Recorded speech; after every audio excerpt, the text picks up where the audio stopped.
When I was a child, I was scared Santa wouldn't come. As an adult, I'm terrified that he will. Because Santa doesn't bring gifts anymore. He brings back the things you buried. And once he reminds you, you don't survive the night the same person. I stopped believing in Santa Claus when I was 8 years old. Not because I grew up, because I learned to lie. Christmas Eve used to feel warm back then. Lights, music, the smell of pine and sugar cookies. Now it just felt quiet.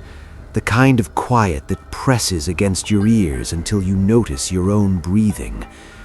Snow had been falling since dusk, thick, heavy flakes that swallowed sound. By midnight, the street outside my house looked erased, like the world had been wiped clean and started over without asking me.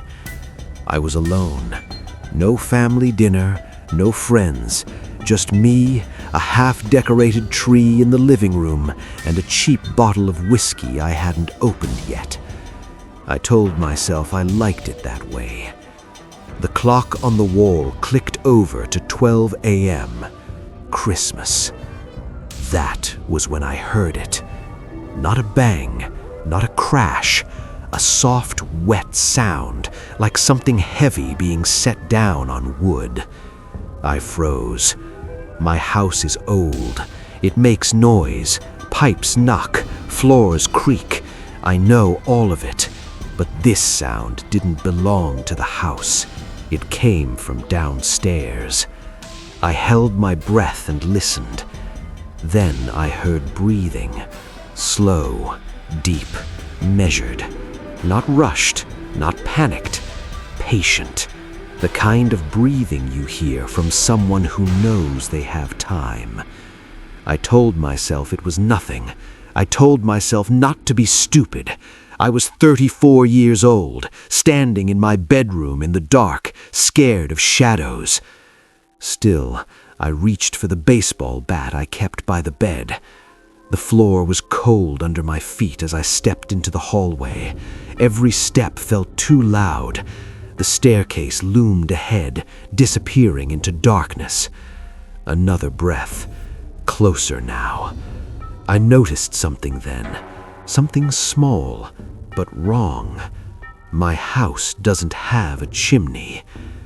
The living room light was off, but the glow from the Christmas tree painted the walls in soft reds and greens. Shadows stretched too long, bending in places they shouldn't. Someone was standing near the tree. Tall, broad shoulders wrapped in red fabric that looked faded, almost brown in places. The coat hung heavy, soaked through. Water dripped steadily from the hem, pooling on the hardwood floor. His boots were massive, black, worn smooth like they'd walked a long way to get here. I couldn't see his face at first. He stood with his back to me, head tilted slightly, as if studying the ornaments. He inhaled, exhaled. The sound filled the room. "Who the hell are you?" I asked. My voice shook. I hated that. The figure didn't turn right away.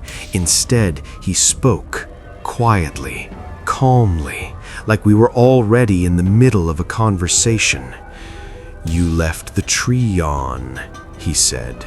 His voice was low, older, rough around the edges, but not angry. I used to like that. My grip tightened on the bat. "Get out of my house!" He turned then, not fast, not slow, just enough. I saw part of his face, a thick, uneven beard, real hair, matted and damp. One eye caught the light from the tree. It wasn't bright. It didn't reflect. It looked tired. "You're not a child anymore," he said. "You don't have to pretend." My mouth went dry. Pretend what? That you don't remember. He took a step toward me. The floor creaked under his weight. Water splashed softly as his boot came down. "I'm not here to bring gifts," he said. "I stopped doing that a long time ago." My heart was pounding so hard it hurt. "You think this is funny?" I said. "You think dressing up like that is some kind of joke?" His lips didn't move into a smile. "I never laughed," he said. "That was always for the children." He looked at me fully now. The other eye was darker, almost swallowed by shadow. His face was lined, not with age exactly, but with use, like something that had been worn down by repetition. "What do you want?" I whispered. He tilted his head. "To finish what we started." He walked past me, just like that, close enough that I could smell him. Cold air, wet wool, and something else underneath, something metallic, old. I didn't swing the bat. I couldn't. My arms felt disconnected, like they belonged to someone else. He stopped in front of the fireplace, not the chimney, just the bricks around.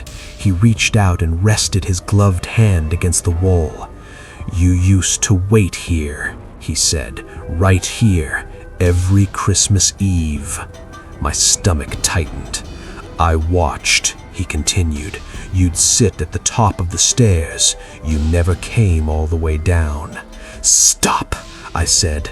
"You were afraid you'd see me," he said softly, "or worse, that I wouldn't come at all." He turned back to me.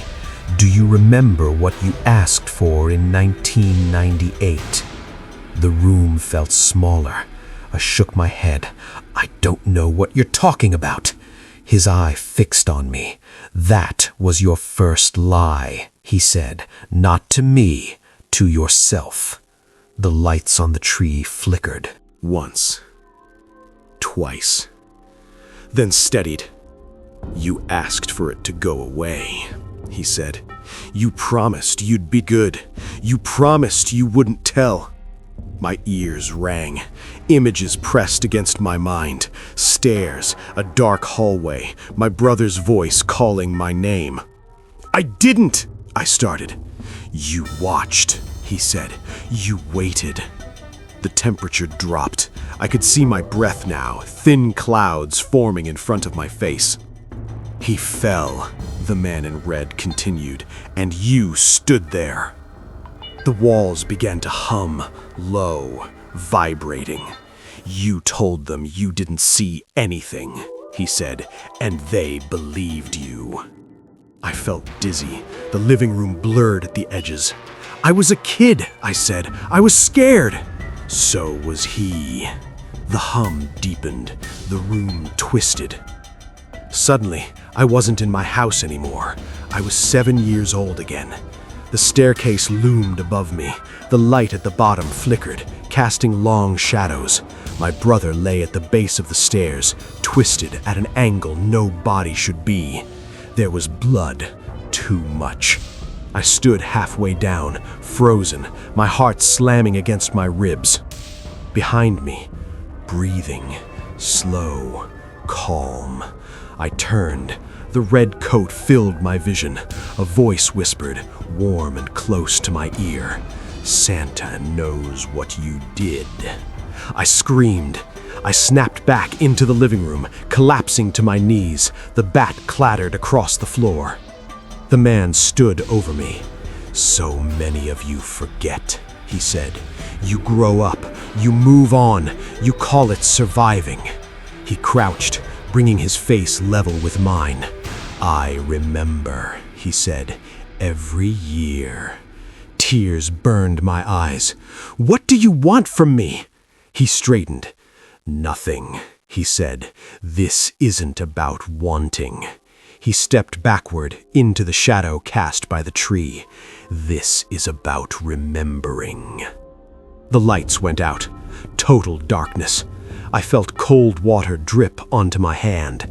Then, silence. When the lights flickered back on, the living room was empty. No man, no red coat, just wet footprints leading nowhere. And in my head, a calm, patient voice whispered, "This is only the beginning." I didn't sleep that night. I sat on the living room floor until sunrise, my back against the couch, the baseball bat resting uselessly across my knees. The wet footprints on the hardwood slowly dried, fading into dull stains that looked almost ordinary by morning. Almost. By daylight, the house tried to convince me nothing had happened. The walls were still. The air was warmer. The Christmas tree lights glowed like they always had. But my head wouldn't stop replaying his voice. "This is only the beginning." I told myself it had been a breakdown. Stress, alcohol, memory doing what memory does best, lying. But when I stood up and my foot slid on the floor, I looked down and saw the faint outline of a boot print that hadn't fully vanished. Too large to be mine. Too deep. I spent the morning scrubbing the floor until my hands ached. By noon, the marks were gone, but the smell lingered. Cold air, wet wool, rust. Around 2 in the afternoon, my phone buzzed. A text from an unknown number. "Did he come to you too?" I stared at the screen. I didn't reply. Another message appeared almost immediately. Red coat, no smile, heavy breathing. My chest tightened. I typed back before I could stop myself. "Who is this?" The reply took longer this time. "My name's Claire. We grew up on Maple Ridge, 2 streets over from you." I swallowed. Maple Ridge. I hadn't heard that name in years. "How do you know where I live?" I typed. 3 dots appeared, disappeared. Then I saw the footprints this morning in the snow. They led from my house to yours. Claire lived 3 blocks away. I drove there just before sunset, telling myself I only wanted confirmation that I wasn't alone in this. Her house looked normal, too normal. Christmas lights along the roofline, wreath on the door, warm yellow glow in the windows. She opened the door before I knocked. Her face was pale, her eyes red like she hadn't slept either. "He didn't touch you," she said. It wasn't a question. "No," I replied. She nodded. "He never does." Inside, her house smelled like burned coffee and pine cleaner. The floor near the door was still damp. "You tried to clean it too," I said. She let out a humorless laugh. "For hours." We sat at the kitchen table. Neither of us spoke for a long moment. "Finally," she said, "he asked me if I remembered the lake." My stomach dropped. The lake. Summer of 1999. "I was there," she continued. "You were there too. Everyone was." I nodded slowly. A group of kids. A dare. Laughter that turned ugly. A boy who couldn't swim. "I told them I didn't push him," Claire said, her voice shaking. "I told them he slipped." She looked at me, eyes glossy. "He told me the truth doesn't disappear just because we stop saying it." "What did he do to you?" I asked. She pressed her fingers to her temple. "He made me watch," she said. "Not like a memory, like it was happening again. Every sound, every second I waited before yelling for help." She swallowed hard. "He said Christmas is for children, but accountability is for adults." The lights in the kitchen flickered. Both of us went still. "Does he—" I started. The power went out. Total darkness. Claire screamed. Then, breathing. Slow. Deep. Familiar. The smell hit me first. Cold. Wet. Old. A shape moved in the dark. "I told you," the voice said calmly. "It wasn't finished." The lights snapped back on. The kitchen was empty, except for the table. Something sat between us now. A small wrapped box. Red paper. No tag. Neither of us touched it. "I didn't hear him walk," Claire whispered. "He doesn't need to," I said. I reached forward with shaking hands and tore the paper away. Inside was a VHS tape. On the label, written in black marker, Maple Ridge, 12/24. Claire covered her mouth. "No," she said. "No, no." "He's not done," I said. "Not with us." By midnight, the town was changing. Sirens echoed in the distance. Police lights flashed at the end of the street. My phone buzzed non-stop. Missed calls, messages from people I hadn't spoken to in years. "Did you hear something last night? My husband won't wake up. There were footprints in my hallway." On social media, people joked at first, called it mass hysteria, too much eggnog. Then the posts stopped being funny. Someone uploaded a photo of their living room floor, wet boot prints leading to a child's bedroom. Another shared a video of their Christmas tree lights flickering while a deep breathing sound filled the audio. By 2 a.m., the town was quiet again. Too quiet. I went home and locked every door, pulled the curtains shut, sat on the couch with the bat in my lap. The clock ticked. 11:58. 11:59. Midnight. Nothing happened. For a moment, I felt stupid, relieved.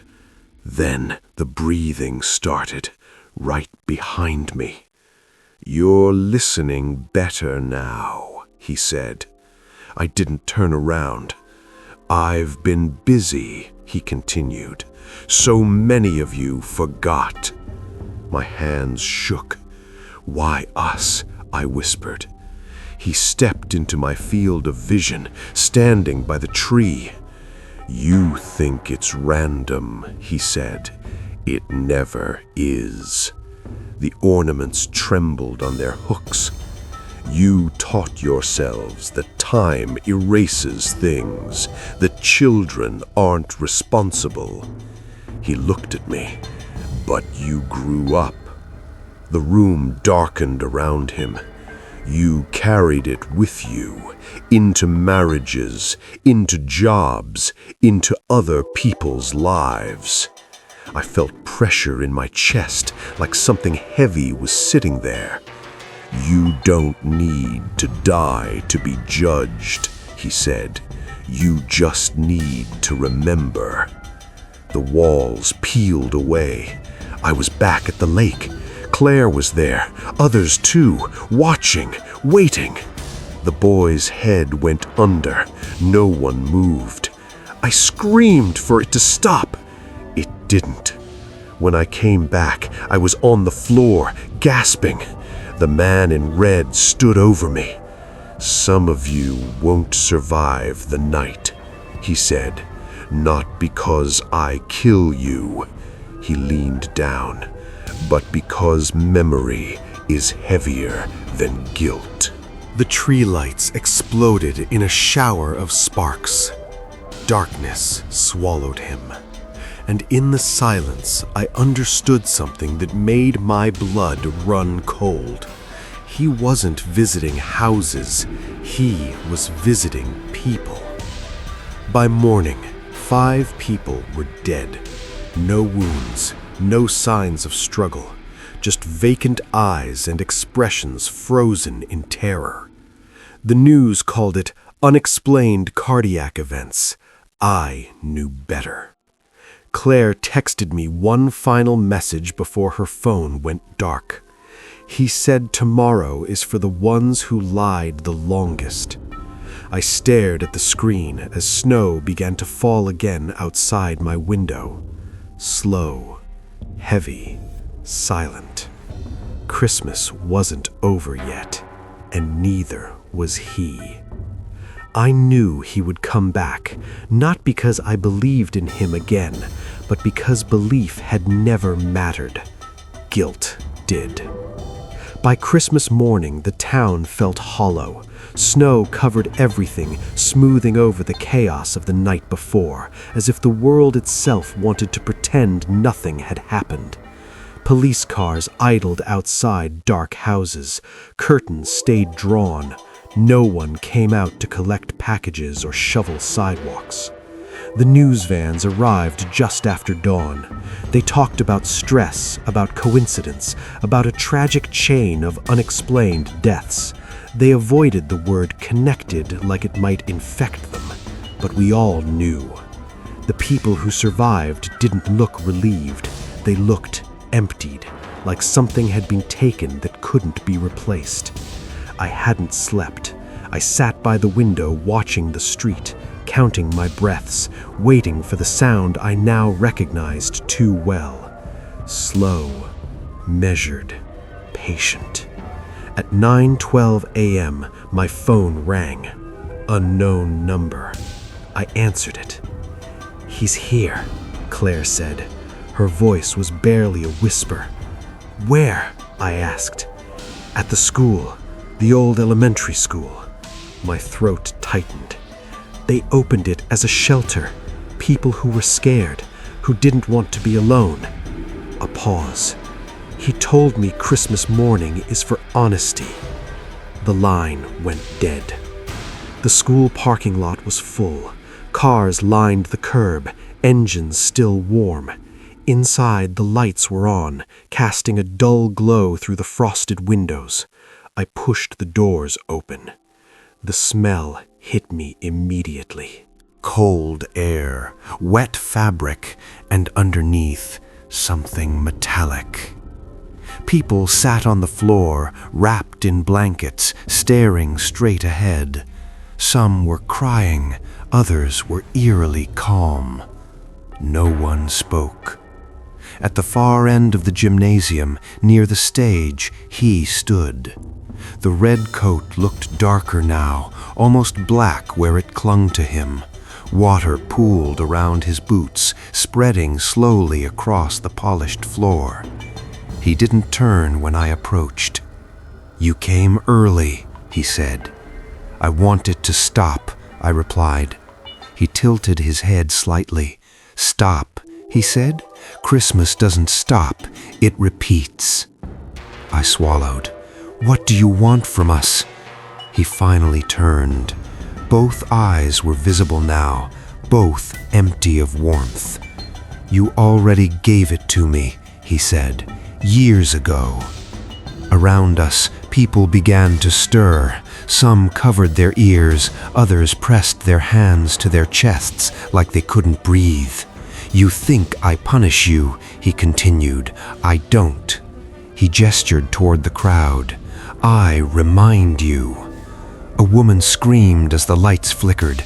Memories spilled out of the room like smoke. Arguments, accidents, moments where silence had mattered more than action. People dropped to their knees. "This isn't fair," I said. "We were kids." "So were the ones you hurt," he replied calmly. The temperature plummeted. Frost crept along the walls. "You built your lives on forgetting," he said. "You celebrated. You laughed. You told yourselves it was over." He stepped closer. "But you carried it forward. You passed it on." I felt pressure behind my eyes. Images surged. My brother, the stairs, the pause before I spoke. "Why now?" I whispered.